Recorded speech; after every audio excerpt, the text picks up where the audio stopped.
Live do Consolador. Eu amo o Consolador, tá? Eu acho que tô quase terminando tudo, porque eu sempre faço assim, aleatório, vou lendo. Vou acabar inteiro e, tipo assim, não vou nem me dar conta. Mas vamos lá, aleatoriamente, parar numa página. 126, vou começar. As vibrações relativas ao bem e ao mal, emitidas pela alma encarnada no seu aprendizado terrestre, persistem no espaço para exame e ponderação do futuro? Resposta. Há vez de convir conosco que existem fenômenos físicos transcendentes às demais, para que possamos examiná-los devidamente, na pauta exigida dos vossos conhecimentos atuais. Todavia, em se tratando de vibrações emitidas pelo espírito encarnado, somos compelidos a reconhecer que essas vibrações ficam permanentemente gravadas na memória de cada um, e a memória é a chapa fotográfica onde as imagens jamais se confundem. Bastará a manifestação da lembrança para serem levados e efeito todas as ponderações mais tarde, no capítulo das expressões de bem e mal. Então, galera que tá falando no texto das vibrações, né, relativas ao bem e ao mal, fala que todas as vibrações que a gente emite enquanto encarnado, né, se a gente emite uma vibração positiva ou uma vibração negativa, fica impresso no nosso perispírito, tá? Fica tudo impresso aqui e fica guardado para quando a gente for desencarnar. E tudo isso é um somatório, né? Soma todas as vibrações que a gente emitiu durante a nossa vida. E daí, segundo essas vibrações que a gente emitiu, está gravada no nosso perispírito, vai ser decidido se a gente vai para uma colônia, se a gente vai para um brau, se a gente vai ficar na Terra, sabe? Se a gente vai para o lugar que a gente vai. Então fala disso. Agora, próximo. Esse eu já li. Aqui. 96. Toda moléstia do corpo tem ascendentes espirituais, ou seja, tudo é expiação ou prova. As chagas da alma se manifestam através do envoltório humano. O corpo doente reflete o panorama interior do espírito enfermo. A patogenia é um conjunto de inferioridades do aparelho psíquico. E ainda na alma reside a fonte primária de todos os recursos medicamentosos definitivos. A assistência farmacêutica do mundo não pode remover as causas transcendentais do caráter mórbido dos indivíduos. O remédio eficaz está na ação do próprio espírito enfermico. Podeis objetar que as injeções e comprimidos suprimem a dor. Todavia, o mal surgirá mais tarde nas células do corpo. Indagareis aflitos quanto à moléstia incuráveis pelas ciências da terra. E eu vos direi que a reencarnação em si mesma, nas circunstâncias do mundo, envelhecida nos abusos, já representa uma estação de tratamento de cura que há enfermidades da alma, tão persistentes que poderão reclamar várias extrações sucessivas com a mesma intensidade nos processos regeneradores. Fala, gente, muito legal essa passagem, viu? Muito legal essa questão. Fala que toda doença tem um ascendente espiritual. E tem doenças que justamente não tem cura porque a pessoa tem que passar por aquilo, sabe? Por isso que não tem cura, né? A pessoa tem que passar por aquilo. Às vezes tem cura em outros orbes, né? Em outros planetas. Mas na Terra, as pessoas da Terra estão em fase de prova e expiação e precisam passar por certas coisas, né? Então, é por isso que muitas doenças não têm cura, né? E a própria reencarnação é a cura para essas doenças, porque após a reencarnação, a pessoa já vem sem uma doença ou com uma doença mais branda, sabe? Então, fala disso. Muito bom. O que acharam? Podem comentar. Vamos lá. 64. Em face da lei dos homens, quando em presença do processo criminal, deve dar-se o voto condenativo em concordância com o processo crime ou absolver o réu em obediência ao não julgueis. Tá falando aqui se a gente deve julgar uma pessoa no tribunal ou não deve julgar da absolvição por conta do não julgueis de Jesus, né? Então vamos ver a resposta. Nas esferas de nossas experiências, consideramos que à frente dos processos humanos, ainda quando as suas peças sejam condenatórias, deve-se recordar a figura do Cristo junto à pecadora apedrejada, pois que Jesus estava também perante ao júri. Quem tiver pecado, atire a primeira pedra. É a sentença que deveria lembrar sempre a nossa situação comum de espíritos decaídos, para não condenar esse ou aquele nos nossos semelhantes. Vai e não peque mais. Deve ser a nossa norma de conduta dentro do próprio coração, afastando-se da erva do mal que nele vicerge.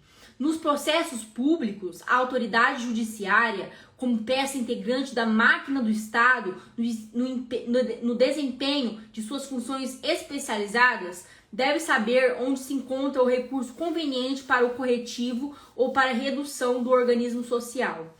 Mobilizado nesse mister os valores de suas experiências e de suas responsabilidades.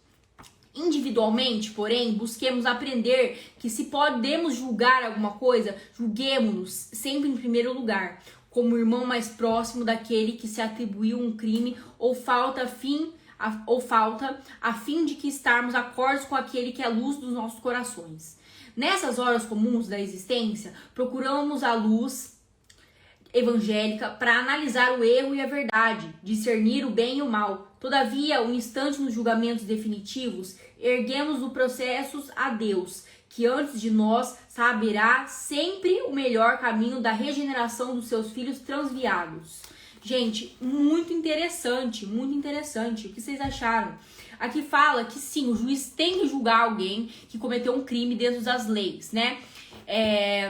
Mas sempre vendo o que cabe dentro das limitações da pessoa, né? Sempre julgando muito bem. O juiz tem que ser muito certo, muito correto. Mas quem de verdade julga é Deus, né? O verdadeiro júri é o júri de Deus, tá? Não é o júri aqui da terra. E também fala aqui uma coisa muito interessante, que o não julguei de Jesus Cristo para os criminosos, a gente tem que sempre não apontar o dedo para ele. Sabe, não apontar o dedo e falar, nossa, olha o que você fez, porque a gente tem que sempre se julgar primeiro. Aqui fala, se julgar primeiro e depois julgar o outro. Se julgar para ver se você não faria o mesmo, para ver se você não faria pior, para ver se você não teria a mesma atitude daquela pessoa, né? Porque você poderia ter a mesma atitude daquela pessoa, sendo que você tá lá julgando, apontando o dedo. Tem um ditado árabe que é assim, enquanto você aponta o dedo para uma pessoa, tem 3 virados para você, né? Então, quando você aponta o dedo, você ainda tem 3 aqui julgando você, tá bom? Então, é isso que a gente tem que aprender, tirar de aprendizado dessa questão. Perdão. 332. Perdoar e não perdoar significa absolver e condenar?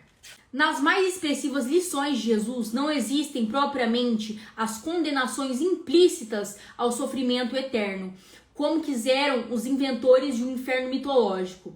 Os ensinos evangélicos referem-se ao perdão ou à sua ausência, que se faz ao mal devedor a quem se tolerou muitas vezes. Não havendo mais solução para as dívidas que se multiplicam, esse homem é obrigado a pagar.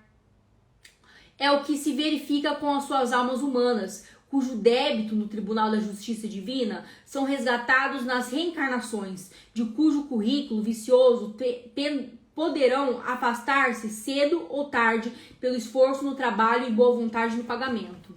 Legal esse também, viu? Legal. Sobre o perdão. Sobre o perdão, né?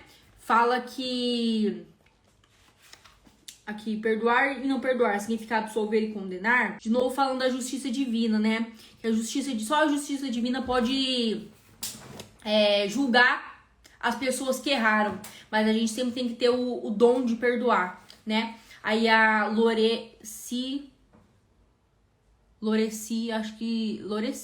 O perdão é o sentimento mais difícil, pois mexa com o nosso orgulho. Mexe nosso orgulho mesmo, viu?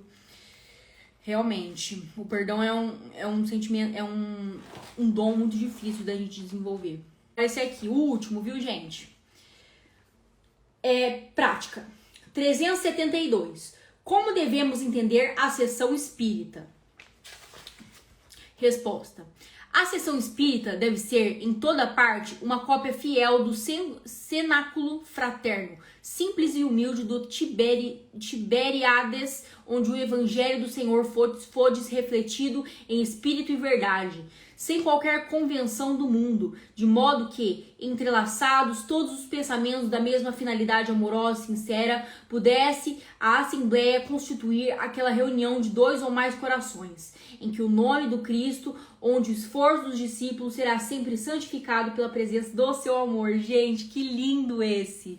Gente, eu amei esse, eu vou até marcar. Porque eu achei lindo. Fala da reunião espírita, gente. Fala que a reunião espírita deve ser como Jesus ensinou os apóstolos. Como Jesus foi lá, ensinou e deu aulas para os apóstolos sobre o amor ao próximo, amor a si mesmo, sobre o amor ao mundo, né? Tem que ser muito parecido com aquilo que Jesus fez. Não pode ser um jogo de orgulho, né? Aquela coisa onde um dirigente quer ser maior que o outro, um aluno quer ser maior que o outro, mais inteligente que o outro. Não, a reunião espírita, isso que a gente tá fazendo é uma reunião espírita, tá? Pra comer de conversa. É aquilo que a gente dá ouvido às outras pessoas. Por isso que eu sempre falo, gente, falem, digam o que vocês querem, digam tudo que vocês querem na live, porque é muito importante vocês falarem, a gente trocar experiências. Eu não sei de tudo. Eu, com certeza, isso eu tenho uma certeza, eu não sei de tudo. Nossa, a maior certeza da minha vida. Então, por isso eu peço pra vocês que falem, gente, sobre as questões, porque a reunião espírita é isso, tem que ser troca, sabe? Tem que ser trocas, a gente trocar nossas experiências. Eu gosto muito quando vocês falam. Gosto muito quando vocês trocam, assim, ideias comigo, sabe? Porque às vezes só eu falo aqui, fico falando, e eu sinto falta de uma outra pessoa falar pra mim também. Tipo, completar alguma coisa que eu deixo de falar, né? Então é isso, galera. Vamos deixar agora um tempinho pra eu conversar com vocês. Sim, melhor mudar. Todo mundo falando pra mudar, vou mudar então. Todo mundo às 8. Gente, todo dia agora às 8, tá bom? Um beijo, galera. Amo vocês demais. Obrigada pela reunião espírita. Muitos beijinhos e até a próxima. Vou deixar a live gravada, tá? Vão lá, dá curtida, dá coraçãozinho, comenta, eu estava na live, a live foi muito legal, a live foi demais, eu aprendi muito, comenta alguma coisa que você aprendeu, compartilha, salva, e é isso. Um beijo de novo e até a próxima.